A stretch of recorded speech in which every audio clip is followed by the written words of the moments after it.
Hey, what's going on, everyone, and welcome to episode 22 of the Alec Walt Show. I'm your host, Alec Walt, alongside another very special guest, and today we're talking about the Dallas Mavericks. Yes, the Mavericks have one of the best players in the NBA, but there's a lot of things going on around him. To talk about all things about the Dallas Mavericks now today is Steve Lenox, the pregame and postgame broadcaster for the team. Steve, welcome to the show, man. I really appreciate you joining me.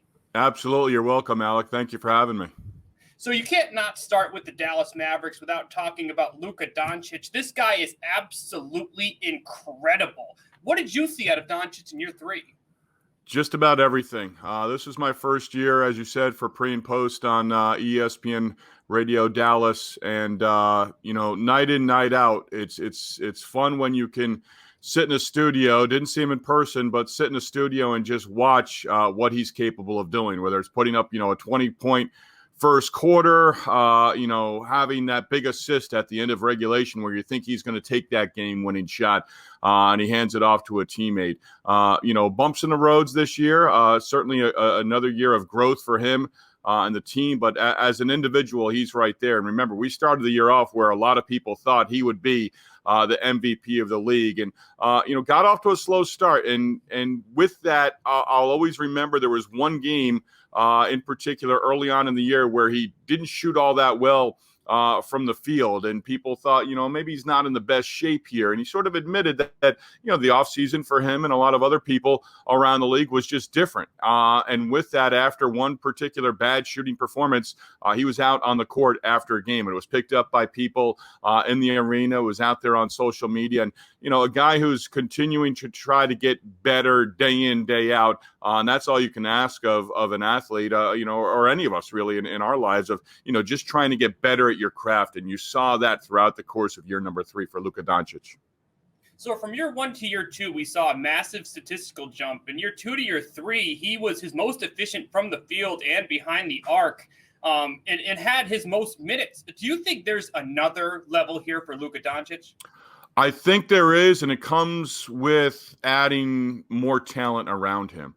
In talking with people since the season has ended, maybe you get another guard in the lineup that can handle the ball where he's not handling it, a majority of the time where he's on the floor. Maybe that frees him up to be on the perimeter a little bit more. Maybe that frees him up to run to a spot with somebody else, handling the basketball in transition. If they can get the stops on the defensive end, which can lead to the break, and that could free him up a little bit more. But, in terms of the points, assists, rebounds, the numbers have gotten better. You're right, over the course of 3 seasons. But I think there's little parts in his game now going into year 4, come the fall in the NBA, that he can pick up on. Remember, as a teenager, he was playing professionally in Europe and having great success. So he's been in hostile environments. He's been in those situations. So, if he gets to a conference finals, if he gets to an NBA finals in the next couple of years, that stage is not going to be too big for him. He's going to be right there.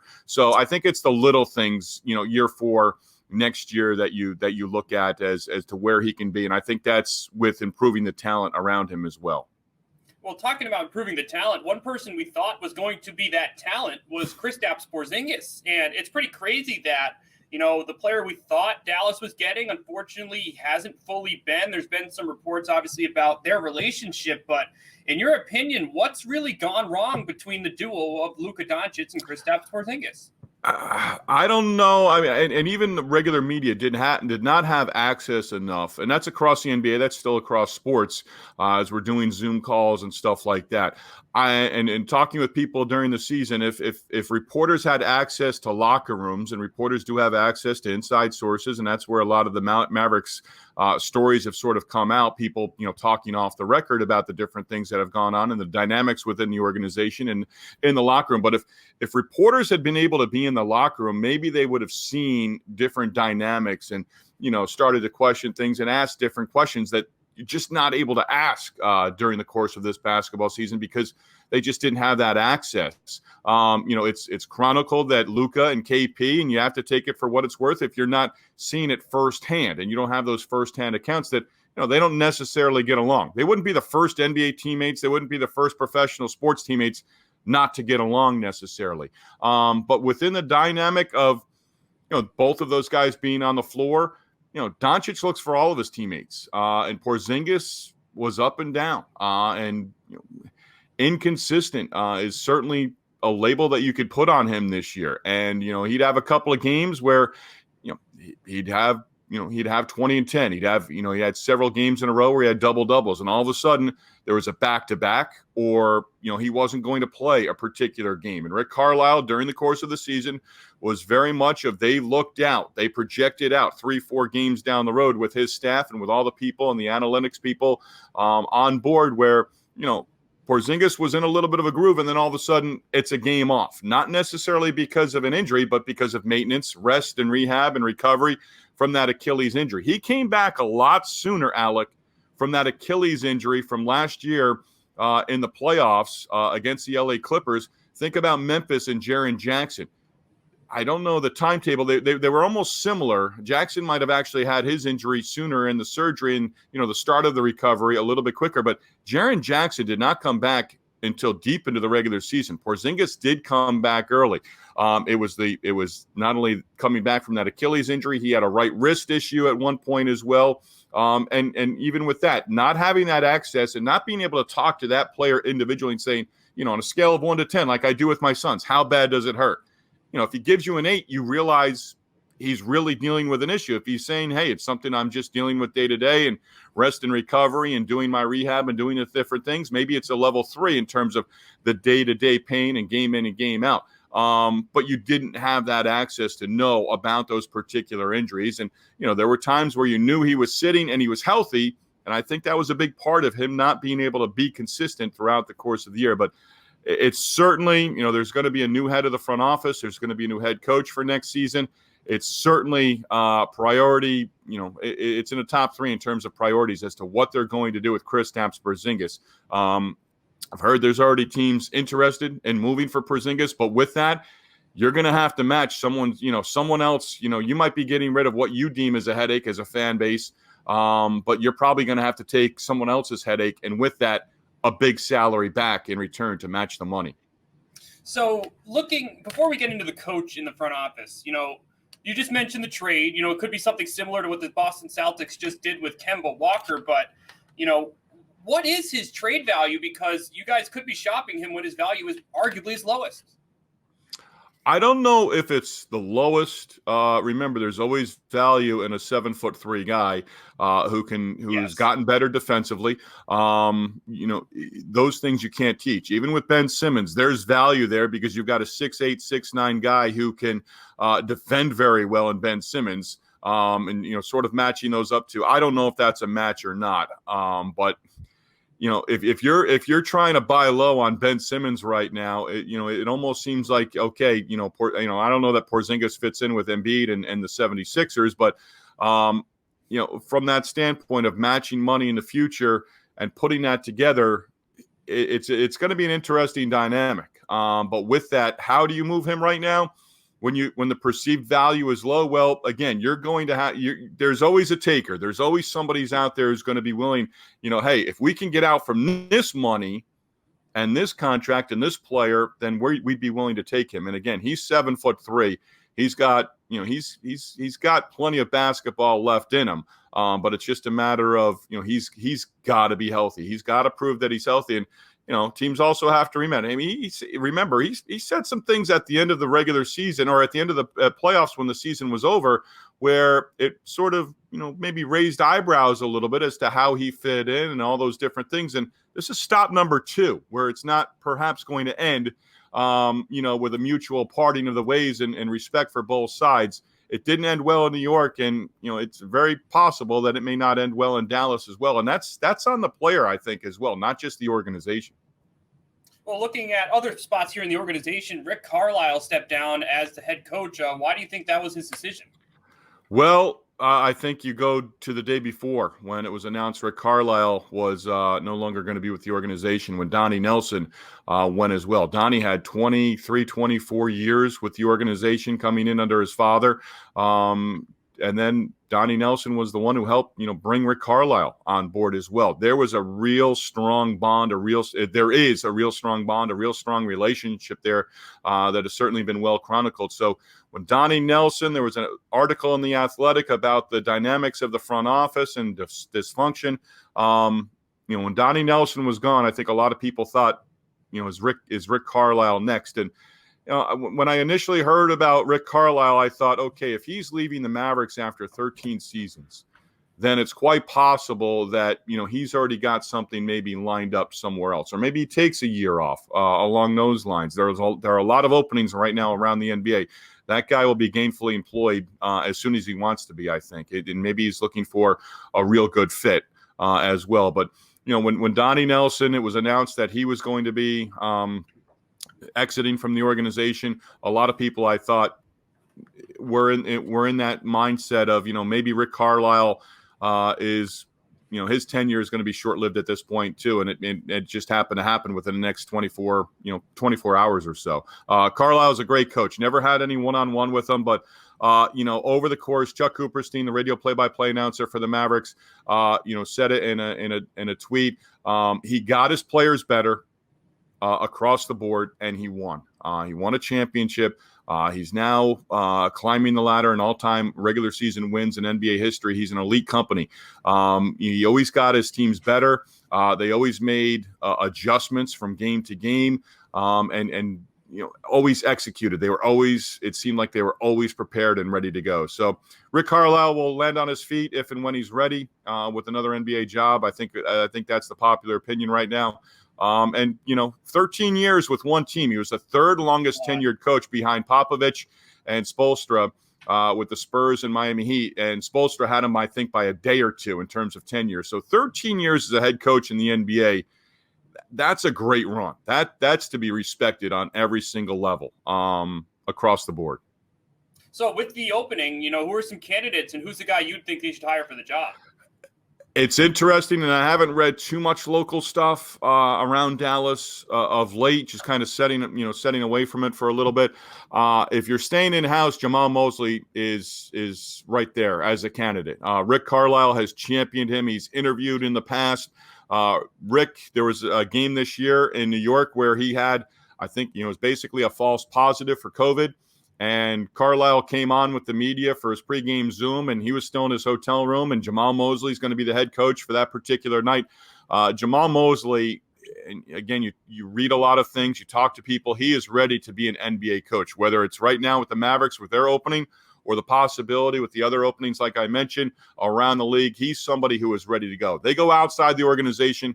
Your guess is as good as mine right now, because, again, I think you have to sort of establish what your hierarchy is within the front office and the dynamic of how you're going to move forward without Donnie Nelson. Again, 20-plus years in the organization, certainly people loyal to him, still employed by the Dallas Mavericks. I think you sort of go one step after another. And with Nelson and Carlisle both exiting, the news last week that Dirk Nowitzki, arguably and really the best player right now outside of Luka in franchise history, on as a special advisor, taking more of an active role. His quote in the release last week was he's going to be active and going to play a role in the hiring of the new person to lead the front office and the new head coach. So I'm sure to a certain degree, Luka is not going to have the same weight to carry as Dirk Nowitzki with this, but it's certainly going to have to be someone that Luka is comfortable with. And Jamal Mosley, to me, right off the bat, would be that guy. But again, I think they'll interview multiple people,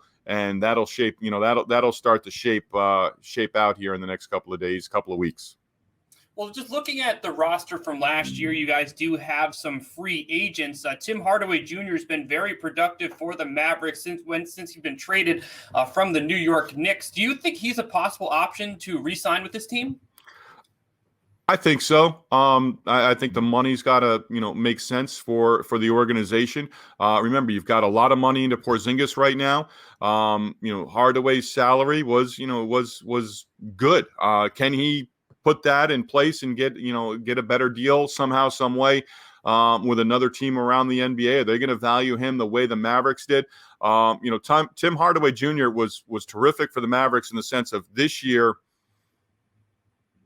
Never once did you hear it publicly where, and, again, Tim Hardaway Jr., Tim Hardaway Sr., he understands the workings of the NBA, having his dad having a terrific career in the NBA as well. So, he's not a guy who sulked coming off the bench, then going into the starting lineup, and then coming off the bench again, then late in the season being in a starting role again. So he kind of flip-flopped back and forth a handful of times there, and he always, maybe privately expressed frustration. We won't know that, but at least publicly, he was on board with what the team wanted him to do in 2020, 2021, and had a real good season. I mean, there were a couple of stretches where, he was 0 for 12 from the field, 0 of 8 from the three-point line in a particular game. And there was that 2, 3, 4, 5 game stretch where, his shooting wasn't there. But then all of a sudden he would catch fire and had a handful of games where it was 4, 5, 6, 7 threes. And, he was legitimately, you can argue, that the second most reliable scorer across the entire season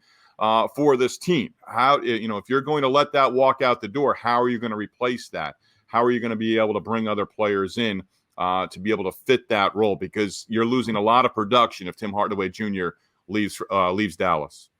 Do you see any internal candidates possibly taking a step forward in their game, making up for some of those points? He averaged nearly 17 points per game last year. And, you look at the rest of your roster. I mean, Josh Richardson could come back. He still has that player option.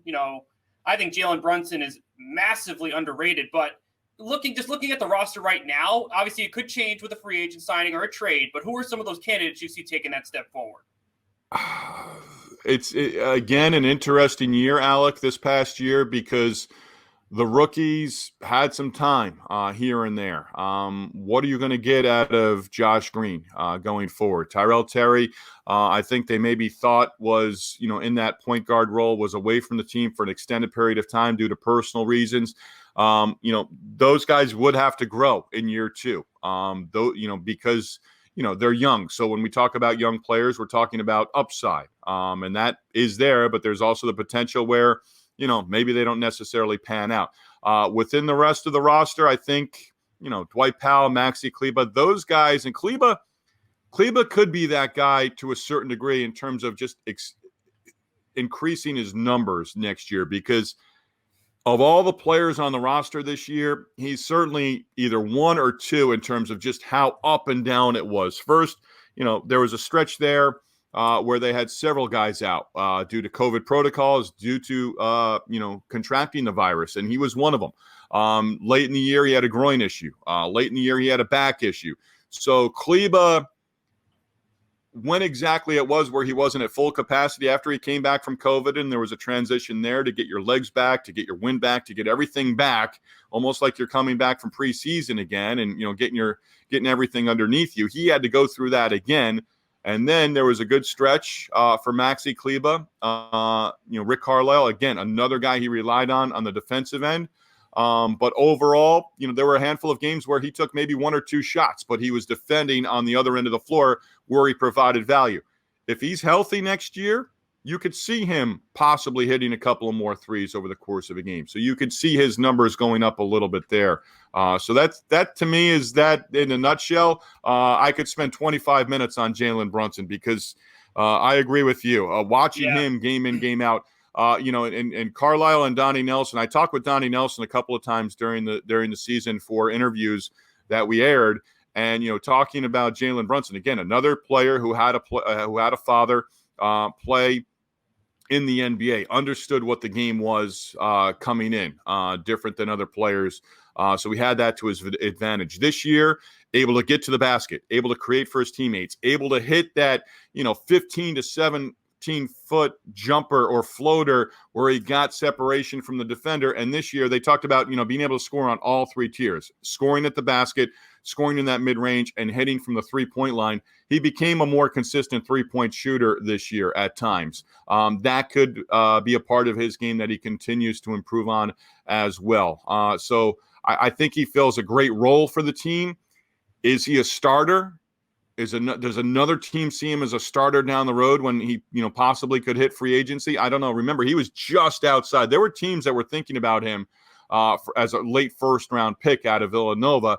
He ended up falling to the Mavericks early second round when he was drafted, same draft as Luka Doncic, and they were ecstatic that he was available. So, there's room to grow in his game. If he can make the same jump from year 2 to year 3, or from year 2 to year 3 like he did going into year 4, they've got something there in Jalen Brunson. He was a lot of fun to watch this year.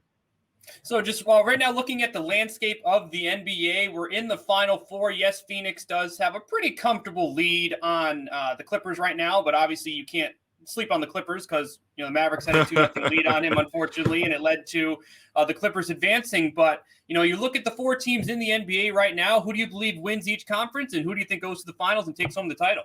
Well, to finish your thought, if the Clippers lose tonight, they've got the Phoenix Suns right where they want them, right? And falling down early on in the series. That was a very interesting series against the Mavericks because until Game 7, no one won on the home floor. The Clippers at some point are going to be exposed without having Kawhi Leonard, and we're losing out.